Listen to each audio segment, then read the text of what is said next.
আজকে আমি আপনাদের সঙ্গে বুঁদের লাড্ডুর রেসিপি শেয়ার করব। এটা খেতে একদমই দোকানের মতন হয় আর বানানো খুবই ইজি। একবার দেখে বাড়িতে বানিয়ে নিন।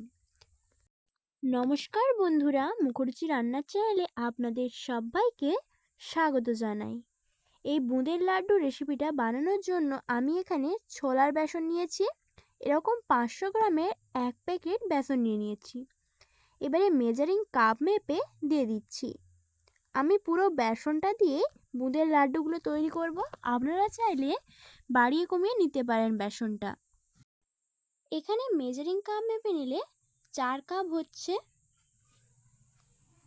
এবারে 4 কাপ বেসনের জন্য আমি এখানে 2 কাপ জল দিয়ে দিব। প্রথমে 1 কাপ জল দিয়ে ভালো করে হ্যান্ড উইচের সাহায্যে মিশিয়ে নেব। মেশানো হয়ে গেলে আবারও 1 কাপ দিয়ে দিচ্ছি। অল্প অল্প করে জল দিয়ে মিশিয়ে নিতে হবে, নাহলে খুব বেশি হয়ে গেলে ব্যাটারটা পাতলা হয়ে যাবে, তখন বুঁদের লাড্ডুটা ঠিক করে হবে না। এইভাবে ভালো করে ফেটিয়ে নিতে হবে। আপনারা চাইলে বেসনটাকে চালিয়ে নিতে পারেন, আমি এখানে চালাইনি। এইভাবে হ্যান্ড উইচের সাহায্যে ভালো করে মিশিয়ে নিচ্ছি।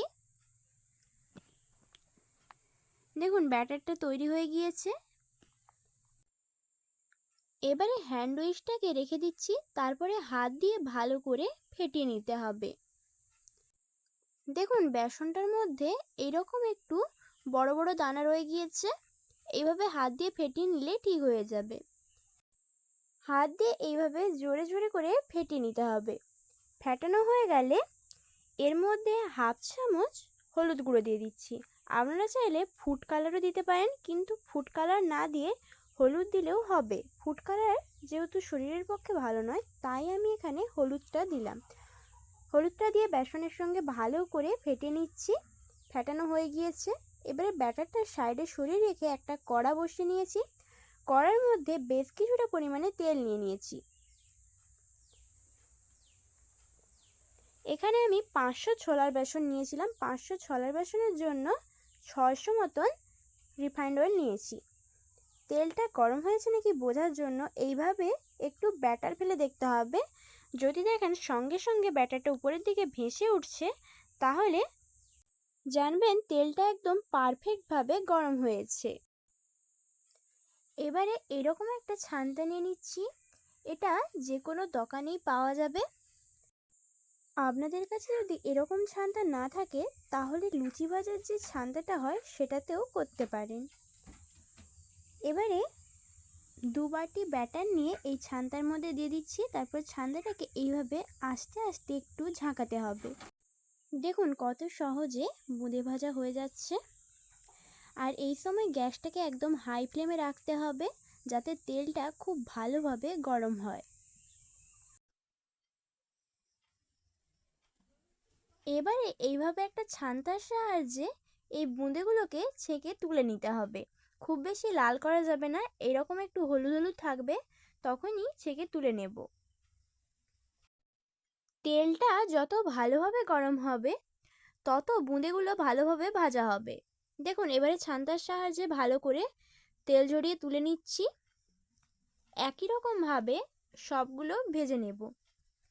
দেখুন কত সহজে বুঁদে করা যায়, আর একদম দোকানের মতন টেস্ট হয়। দেখুন আবারও ব্যাটারটা নিয়ে নিয়েছি। এইভাবে ঝাঁকাতে হবে খুব জোরে জোরে।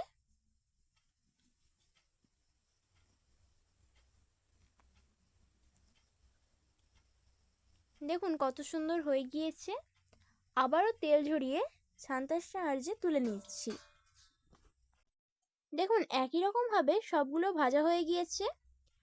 এবারে আরেকটা কড়া বসিয়ে তার মধ্যে অল্প পরিমাণে জল দিয়ে দিচ্ছি। আমি এখানে 500 বেসনের জন্য 1200 গ্রাম চিনি নিয়েছি। আপনারা যদি বুঁদের লাড্ডু না করেন তাহলে 1 কেজি চিনি নেবেন, আর যদি বুঁদের লাড্ডু করতে চান তাহলে 200 গ্রাম বেশি নিতে হবে। চিনির মাপটা একটু বুঝে দেবেন। চিনিটা ভালো করে নাড়িয়ে চাড়িয়ে এইভাবে মিশিয়ে নিয়েছি। চিনিটা যতক্ষণ না একটু চিটচিট ভাব আসছে, ততক্ষণ এইভাবে নাড়িয়ে চাড়িয়ে মিশিয়ে নিতে হবে। তারপরে সব বুঁদেগুলো দিয়ে দিলাম। এবারে মগজদানা দিয়ে দিচ্ছি। তারপরে সব কিছুকে নেড়ে চেড়ে ভালো করে চিনির রসের সঙ্গে মিশিয়ে নিতে হবে। আর এই সময় গ্যাসটাকে মিডিয়াম ফ্লেমে রাখতে হবে। দেখুন চিনির রসটা একদম ঠিকঠাক হয়েছে। খুব বেশি শুকনো করে নিলে লাড্ডুগুলো তৈরি করা যাবে না। দেখুন কত সহজে বুঁদের রেসিপিটা তৈরি হয়ে গেল। এবারে থালার মধ্যে একটু নিয়ে হাতে একটু ঘি মাখিয়ে নিয়েছি। তারপরে এইভাবে মুঠো করে লাড্ডু করে নিচ্ছি। আমি একটা জিনিস দেখাতে ভুলে গিয়েছিলাম, ঠিক শেষে নামানোর সময় 1 চামচ মতন ঘি দিয়ে দিতে হবে, তাহলে এর টেস্টটা খুবই সুন্দর আসবে। একই রকমভাবে সব লাড্ডুগুলোকে তৈরি করে নেব। এটা বানানো খুবই সহজ। আর বোঁদেটা যত গরম অবস্থাতে লাড্ডু করতে পারবেন তত ভালো লাড্ডু হবে। দেখুন এখানে সব লাড্ডুগুলো তৈরি করে নিয়েছি। 500 বেসনে বেশ অনেকগুলো লাড্ডু তৈরি হয়েছিল।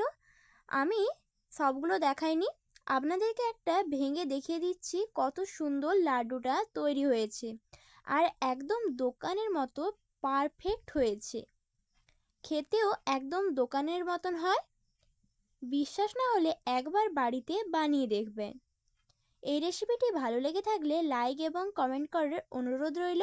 আমার চ্যানেলে নতুন বন্ধু হয়ে থাকলে চ্যানেলটিকে সাবস্ক্রাইব করে নেবেন।